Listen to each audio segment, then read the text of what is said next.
চট্টগ্রামে 10টি আসনে প্রার্থী ঘোষণার পর 7টিতেই বিরোধ এখন তুঙ্গে বিএনপিতে। প্রার্থিতা পরিবর্তনের দাবিতে প্রতিদিনই এসব আসনে বিক্ষোভ করছেন মনোনয়ন বঞ্চিতদের সমর্থকরা।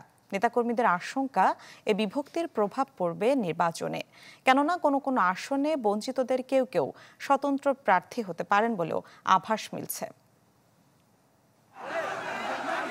প্রার্থিতা পরিবর্তনের দাবিতে প্রতিদিনই চট্টগ্রামের কোনো না কোনো আসনে এমন বিক্ষোভ করছেন বিএনপির নেতাকর্মীরা। নতুন এবং ফিরে আসা গ্রাহকদের জন্য নগদে চলছে ক্যাশব্যাক সহ প্রতিদিন হাজারো উপহার জেতার সুযোগ। হবে আশা আর ফেরা, সারপ্রাইজ সেরা। চট্টগ্রামের 16টি আসনের মধ্যে প্রাথমিকভাবে 10টিতে প্রার্থী ঘোষণা করে বিএনপি। দলীয় ঘোষণার পর থেকে নগরে 2টি সহ 3টি আসন ছাড়া বাকি 7টিতে তীব্র আকার নিয়েছে বিরোধ। প্রার্থিতা পরিবর্তনের দাবিতে মাঠ গরম করার পাশাপাশি কেন্দ্রে পাঠানো হয়েছে চিঠিও।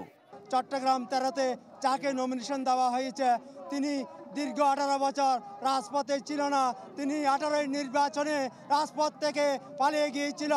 বর্তমানে যাহাকে নমিনেশন দেওয়া হচ্ছে বিগত 17 বছর রাজপথে ছিলেন না, তিনি বিগত 17 বছর নেতাকর্মীদেরকে কোনো খোঁজ খবর রাখেন নাই। তাদের এই প্রতিবাদের ধারাটা এখনো পর্যন্ত চালু আছে।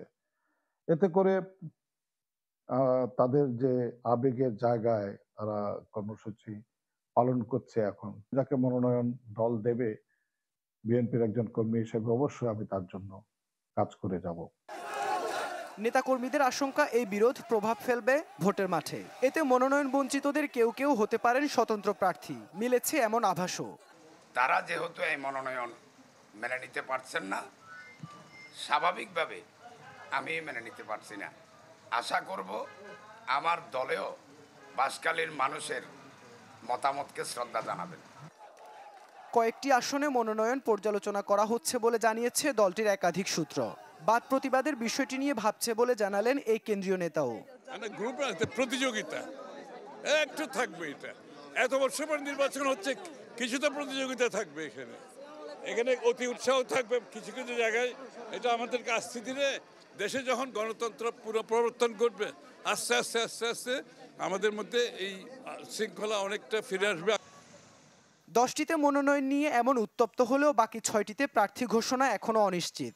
প্রার্থিতার আশায় এসব আসনের প্রতিটিতে মাঠ চষে বেড়াচ্ছেন 3 থেকে 4 জন নেতা। ইবেন মীর, চ্যানেল 24, চট্টগ্রাম।